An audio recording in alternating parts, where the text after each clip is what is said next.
సంవత్సరాల తరబడి government job కోసం వేచి చూస్తున్నారా? కేవలం 8 నెలల్లో మీ కల నెరవేర్చుకోండి. వెంటనే కింది నెంబర్స్కి కాల్ చేయండి. హాయ్ వ్యూవర్స్, నా పేరు నరసింహ, లేస్ అకాడమీ ఫౌండర్ అండ్ డైరెక్టర్. ఈరోజు మనం bank exams IBPS or SBI PO level ఎగ్జామ్లో వచ్చే క్వాంటిటేటివ్ యాప్టిట్యూడ్ క్వశ్చన్స్ని లాజిక్స్ అండ్ కాన్సెప్ట్స్ యూస్ చేస్తూ ఏ విధంగా ఈజీగా ఆన్సర్ చేయొచ్చో చూద్దాం. మీకోసం కొన్ని క్వశ్చన్స్ తీసుకోవడం జరిగింది, రకరకాల కాన్సెప్ట్ సంబంధించిన క్వశ్చన్స్, బట్ అన్నీ కూడా క్వాంట్ మాడ్యూల్ నుంచే తీసుకున్నాను. ఆ క్వశ్చన్స్ని ఏ విధంగా మనకి ఇచ్చిన టైంలో ఆన్సర్ చేయొచ్చో ఒకసారి మీకు చూపిస్తాను. సో మనకి ఇక్కడ ఫస్ట్ క్వశ్చన్ చూసుకుంటే, a shopkeeper marked up the price of an article P by 20% and gives a discount of D%. P అనే ఆర్టికల్ యొక్క ప్రైస్ని 20% పెంచి D% డిస్కౌంట్ ఇచ్చాడు. అయితే తనకి D-11% లాస్ వచ్చింది అంటున్నాడు. If the cost price of article Q, ఇంకొక ఆర్టికల్ Qకి కాస్ట్ ప్రైస్ కనుక 200 అవుతే, and gets A profit of 1.5%, 1.5% equivalent profit వస్తే తనకి సెల్లింగ్ ప్రైస్ ఆఫ్ Q ఎంత అని అడుగుతున్నాడు. అంటే మనకి అసలు D వాల్యూ కనుక్కొని ఆ D వాల్యూ నుంచి 1.5% ఏంటో తెలిస్తే 200 మీద ఆ ప్రాఫిట్ వస్తే సెల్లింగ్ ప్రైస్ ఎంతో చూడాలి. సో ఆ D వాల్యూ కనుక్కోవడానికి మన ఫస్ట్ ఆర్టికల్ గురించి ఇచ్చాడు. ఫస్ట్ ఆర్టికల్ చూస్తే మీరు 20% పెంచాడు, అంటే 120 చేశాడు దాన్ని, 100% ఒరిజినల్ అనుకుంటే. ఆ 120 మీద D% డిస్కౌంట్ ఇస్తే తనకి వచ్చింది ఏంటి అంటే D-11% లాస్ వచ్చింది. So for example if I take 120లోంచి D% ఆఫ్ 120 తీసేసామనుకోండి, D/100 into 120 అంటే 1.2D తీసేస్తే తనకి అమ్మిన ప్రైస్ వస్తుంది. ఈ అమ్మిన ప్రైస్ వల్ల తనకి ఏమొచ్చింది అంటే యాక్చువల్ కాస్ట్ ప్రైస్ అనుకున్న 100 కన్నా కూడా తనకి D-11% లాస్ వచ్చింది. D-11% లాస్ వచ్చింది అంటే దీని నుంచి ఎంత లాస్ అయితే వస్తుందో అది తీసేసామంటే మనకి D-11% ఆఫ్ 100. D-11% ఆఫ్ 100 వేయాలంటే D-11 వేసేయచ్చు. ఒక్కసారి మీరు ప్రాపర్గా ఇక్కడ ఏం జరుగుతుందో చూశారు అంటే, మీరు D నందు తీసుకొని వాల్యూస్ అని ఇటు తీసుకురండి. 1.2 అటు పంపిస్తుంది. 1.2D మైనస్ D ఎంత అవుతుందమ్మో? 0.2D అవుతుంది. 0.2D is equal to 120 minus 111 which is 9. If 0.2D is 9, D equal to 45. అంటే మనకి ఏం తెలుస్తుంది? తను ఇచ్చిన డిస్కౌంట్ పర్సంటేజ్ వచ్చి 45% అని తెలుస్తుంది. ఇప్పుడు క్వశ్చన్లో ఏం చెప్తున్నాడు? Q అనే ఆర్టికల్ 200 రూపీస్ ఉండి దానికి 1.5% ప్రాఫిట్ వస్తుంది. D 45 అయినప్పుడు 1.5D ఎంత అమ్మా? 1.5 into 45 is 67.5. సో 67.5% ప్రాఫిట్ రావాలి. ఎంత మీద? 200 మీద. 200లో 67.5 ప్రాఫిట్ అంటే 67.5 2 times కదా, 135. అసలు 200కి 135 రూపీస్ ప్రాఫిట్ వచ్చి అమ్మాలి అంటే 200 + 135 సెల్లింగ్ ప్రైస్ అవ్వాలి. ఇక్కడే ఉంది. 200 + 135 ఈజ్ నథింగ్ బట్ 335. సో బేసిక్గా మనకి పర్సంటేజ్ క్వశ్చన్స్కి ఆన్సర్ రావాలి అనుకుంటే టేబుల్స్ ఫాస్ట్గా వస్తే మీకు ఆన్సర్స్ ఈజీగా అయిపోతాయి. బేసిక్గా మనకి రావాల్సిన టేబుల్స్ కూడా 20 వరకు టేబుల్స్ వస్తే చాలు. సో ఒక్కసారి నెక్స్ట్ క్వశ్చన్ చూద్దాం. In a container contains mixture of milk to water in the ratio 3:2. Milk and water ratio 3:2 ఉంది. When 75% of the mixture is removed or taken out and 40 liters of mixture of milk and water added, in which 40% is milk. ఉన్న దాంట్లో 75% బయటికి తీసేసి ఒక 40 లీటర్లు ఇంకో mixture add చేసాం, దాంట్లో 40% మిల్క్ ఉంది.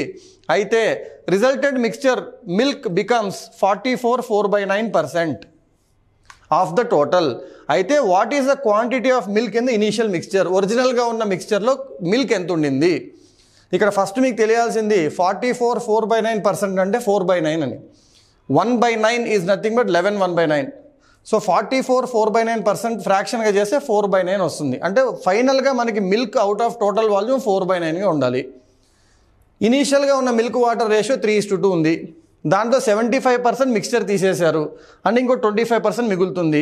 ఆ మిగిలిన 25% మిక్స్చర్లో కూడా 3:2 రేషియోలోనే మిల్క్ వాటర్ ఉంటుంది. సో మిల్క్ వాటర్ 3:2 రేషియోలో ఉంది అంటే ఇప్పుడు నేను మిల్క్ 3x వాటర్ 2x ఉంది అనుకుందాం మిగిలిన 25%లో, అంటే మిగిలిన పావు భాగంలో. ఈ 3x 2xకి నువ్వు ఏం చేశారు అంటే ఉన్న టోటల్ 5x అనే వాల్యూమ్కి ఏం చేశారు మీరు? ఇంకో 40 లీటర్లు యాడ్ చేశారు. ఈ 40 లీటర్లో 40% మిల్క్ ఉంది. 40% మిల్క్ ఉంది అంటే అర్థం ఏంటి? 16 లీటర్లు మిల్క్ ఉందని. ఎందుకంటే 40% ఆఫ్ 40 is 16. సో 16 లీటర్లు మిల్క్ ఉంది ఇప్పుడు. సో ఇప్పుడు మన దగ్గర ఉన్న టోటల్ మిల్క్ ఎంత ఉంది అంటే 3x + 16 ఉంది. అవుట్ ఆఫ్ టోటల్ వాల్యూమ్ చూడాలి అంటే మన దగ్గర ఇంతకుముందు 3x 2x 5x ఉండేది. ఆ 5xకి మీరు 40 యాడ్ చేశారు. సో ఇప్పుడు టోటల్గా నా దగ్గర ఉన్న వాల్యూమ్ ఆఫ్ సొల్యూషన్ ఎంత అంటే 5x + 40. So milk out of the total mixture ఇప్పుడు ఎంత ఉంది అంటే 44 4/9%, which is equal to 4/9 as a fraction. So దీని నుండి మీరు x వాల్యూ కనుక్కోవచ్చు. క్రాస్ మల్టిప్లై చేయడం మీకు వచ్చు. చూద్దాం. 9 3 is 27, 4 5 is 20, అంటే 7x equal to 4 40 is 160, 9 16s 144. So 160 and 144 difference is 16. So x equal to 16/7 అని వస్తుంది. x is 16/7. ఇప్పుడు ఎంత మిల్క్ ఉంది మనకి? 3x ఉంది. 3x అంటే ఎంత? 3 times of 16/7 which is 48/7. But ఈ 48/7 ఏంటి? మనం మిగిలిన 1/4 ఆఫ్ వాల్యూమ్, ఎందుకంటే 30వ భాగం తీసేశారు మీరు. సో ఒరిజినల్గా దీనికి 4 times ఉండింది. When you take out 75%, only 25% was remaining. ఇది 25% ఇదైతే 100% ఎంత అంటే మనం కరెక్ట్గా చూస్తే దీనికి 4 రెట్లు వస్తుంది. సో 48/7కి 4 times ఏదైతే ఉందో అది ఒరిజినల్గా ఉన్న మిల్క్ అనమాట. దీనికి 4 times ఎంత అంటే 192/7. చూడండి, 48 4 192 కదా. సో బేసిక్గా మనము నార్మల్గా మనకు వచ్చే రేషియోస్ కాన్సెప్ట్ని, ఈ understanding of percentage as a ఫ్రాక్షన్ని కొంచెం టేబుల్స్ని ఫాస్ట్గా యూజ్ చేసుకుంటే మనకు ఆన్సర్ ఈజీగా వస్తుంది. ఇది కూడా PO level, SBI PO level question అమ్మా. Let us see the next question. A, B and C together can complete 66 2/3 of percentage of the work in 2 days అంట. 66 2/3% అంటే ఏంటి? 2/3 అని. సో ABC ముగ్గురు కలిపి 2/3 ఆఫ్ ద వర్క్ని 2 daysలో చేస్తున్నారు అంటే అర్థం ఏంటంటే టోటల్ వర్క్ని 3 daysలో చేస్తారు అని చెప్తున్నాడు. అంటే ముగ్గురు కలిసి ఎఫిషియన్సీ 1/3 ఉంది ప్రతిరోజు. A and B together can complete 30% of the work in 3 days. 30% of the work 3 days అవుతే 100% ఆఫ్ ద వర్క్ 10 daysలో అవుతుంది. అంటే AB ఇద్దరి కలిపి ఎవ్రీడే ఎఫిషియన్సీ 1/10 ఉంది. ఇప్పుడు ఏమడుగుతున్నాడు? What is the time taken by C alone to complete 2/3 of the work. So first of all C value కనుక్కుందాం. ABC ముగ్గురు కలిపితే 1/3 ఉంది, AB కలిపితే 110 ఉంది. సో C ఎఫిషియన్సీ సింపుల్ తెలియాలంటే ABC ఎఫిషియన్సీ నుంచి AB తీసేస్తాను. ఎంత వస్తుందమ్మా? 7/30 వస్తుంది. ఇది వాడి ఎఫిషియన్సీ. అంటే వాడు ఒక వర్క్ చేయడానికి ఎంత టైం పడుతుంది? 30/7 days పడుతుంది. కానీ వాడు టోటల్ వర్క్ అడగట్లేదు, 4 2/3 అన్నాడు. 4 2/3 అంటే ఎంతమ్మా?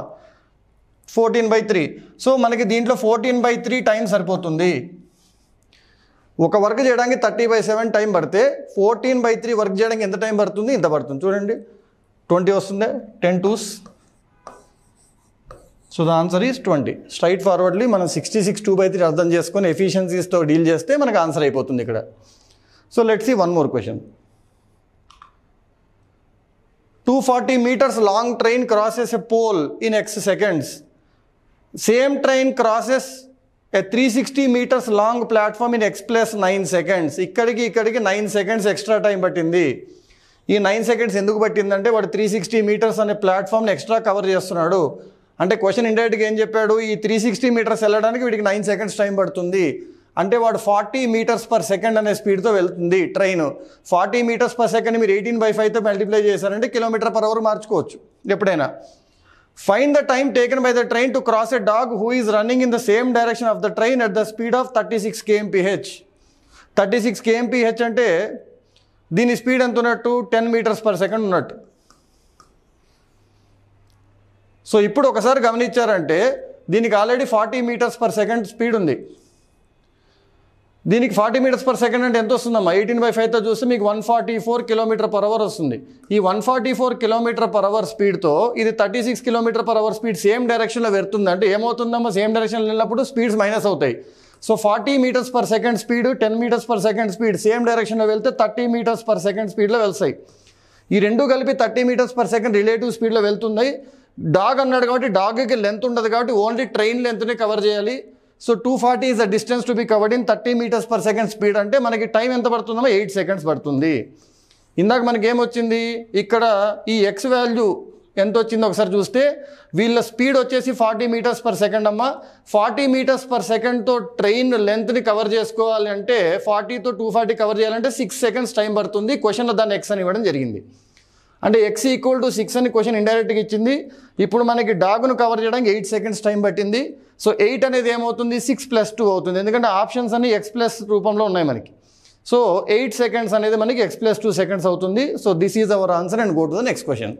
సో బేసిక్గా మనం ఎప్పుడైనా ట్రైన్స్ గురించి కనుక డీల్ చేస్తున్నప్పుడు స్పీడ్స్ అన్ని మీటర్స్/సెకండ్, km/h అవసరం లేకుండా మీటర్స్/సెకండ్లో మార్చుకుంటే మనకు ఆన్సర్ కూడా ఈజీగా వస్తుంది, ఎందుకంటే క్వశ్చన్స్ అన్నీ కూడా సెకండ్స్ మీటర్స్ రూపంలోనే ఉంటాయి. సో ఈ విధంగా మనకు తెలిసిన లాజిక్ని కాన్సెప్ట్స్ని ప్రాపర్గా అప్లై చేసుకుని కాస్త టేబుల్స్ నాలెడ్జ్ని ప్రాపర్గా అప్లై చేస్తూ ఫాస్ట్గా ఆన్సర్ చేసుకుంటే ఏ క్వశ్చన్ అయినా 40-45 సెకండ్స్లో ఆన్సర్ అవుతుంది. సో కింద ఇవ్వబడిన లింక్లో ఉన్న యాప్ కానీ వాట్సాప్ గ్రూప్లో కానీ జాయిన్ అవుతే మీరు లైవ్ ట్రైనింగ్ కానీ రికార్డెడ్ కోర్సెస్ కానీ తీసుకొని మీరు ఏమైనా ఎగ్జామ్ క్రాక్ చేయడానికి మేము మీకు హెల్ప్ చేయడానికి ఖచ్చితంగా వీలవుతుంది. సో లేస్ అకాడమీ ద్వారా మీరు అనుకున్న బ్యాంకింగ్ SSC క్రాక్ చేస్తారని ఆశిస్తూ థ్యాంక్ యూ.